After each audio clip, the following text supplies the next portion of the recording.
Right, hi everyone and welcome to lessons 23 and 24. So this is another combined lesson, partly because you're going to need to spend a good 45 minutes just writing for the first lesson, and the second lesson will be simply your review and your improving of your writing work. Okay, so your title again is your shocking portraits of people who lost their homes to climate change. You can number that part 2 if you wish. And your objective today is going to be to complete your piece of convincing first-person creative writing based on the issues of climate change. And we were writing last lesson based on the images like the one here, and I asked you to choose one of those images that spoke to you most as the central inspiration for your creative writing. And I want you to be thinking about how you can write to convey your ideas about the effects of climate change on real people's lives. So all of the images that I showed you are of real people who've actually been impacted by global warming. So we're going to start this lesson by reviewing the work that you've been planning out in your last lesson. So the first thing you want to be doing is grabbing a green pen and reading back over your plan of some of the sentences and techniques that you wanted to use in your creative writing and what kind of story you were going to tell based on your image of somebody experiencing climate change. So you want to read back over your work, and then I'm going to ask you to use your green pen to add some suggestions for yourself on how you could improve it. So think about, have you chosen the most ambitious vocabulary? Is there a word that you could go and look up a better alternative word for? You might want to underline it and then go look up a better word and then embed that in there instead. So I want you to really reflect on the skills that you're using and whether or not you could improve on what you've done. Have you used varied punctuation? Have you used different sentence structures? How could you make it clearer how your character looks or feels?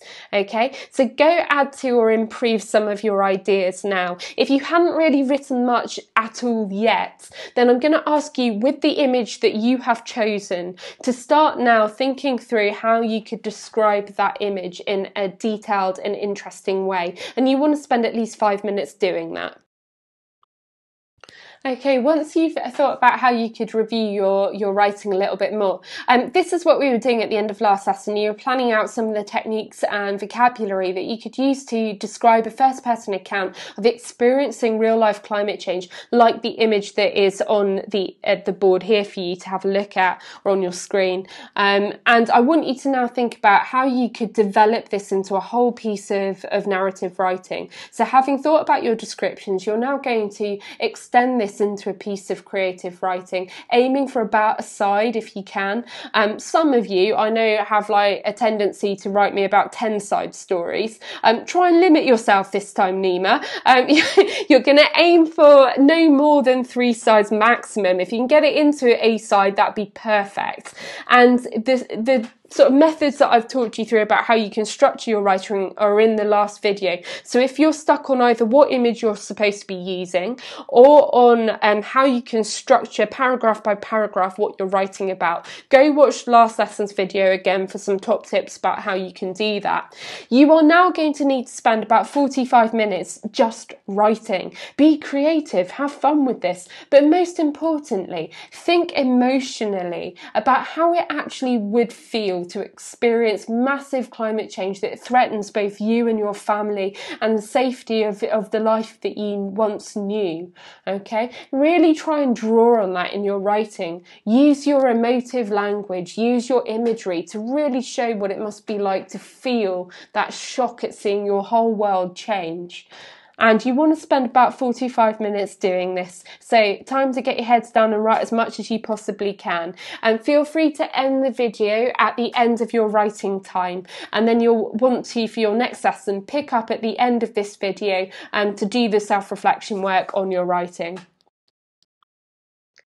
Okay, so as per usual, I'm going to be asking you to now do some reflection work on the writing that you've produced. And as I've said in previous videos, don't be overly harsh on yourself. If you're creating effective creative writing work with remote learning and you're accessing the ideas and you're really giving this a good shot and thinking about how you can improve your skills in English, then you should be incredibly proud of yourselves. I'm certainly proud of you for giving it your best effort.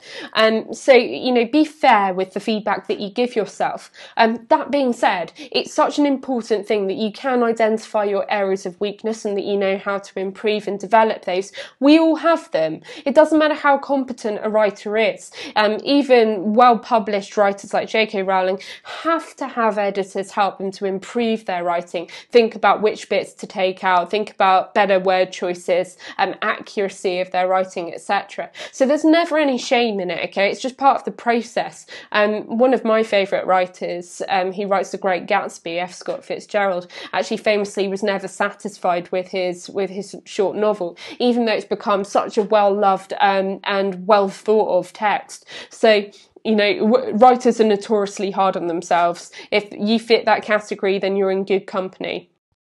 So we're now going to reread the work that you have produced. You need to go back over it, and then in green pen you want to go through the targets on the list here and choose 2 or 3 of the targets that you think may be fit for you as a writer, that you think, actually, I know that I probably haven't used strong enough verbs.